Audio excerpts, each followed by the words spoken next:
COSATU says it's not too worried about South Africa's continued participation in the African Growth and Opportunity Act, also known as AGOA, which is a U.S. legislative measure that enables qualifying African countries to export goods into U.S. markets tariff-free.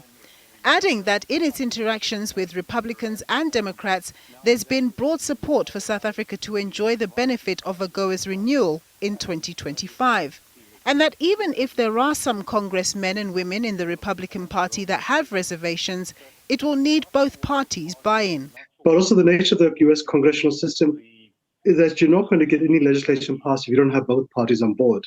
And I think what's heartened us as COSATU, when we've had engagements with colleagues in the US Congress on quite a few occasions over the past few years, both in Washington and in South Africa, even at the AGOA Forum last year, the AGOA Forum this year, we've always seen a bipartisan support for AGOA from both Republicans and Democrats.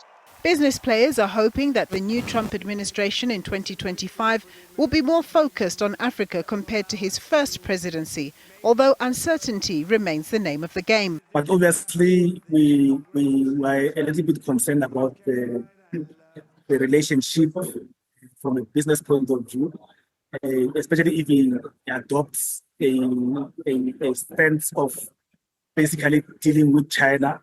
That may affect South Africa because we are the biggest, China is our biggest trading partner. And then we've got an AGOA Act with the US that is supposed to be signed and sealed very soon.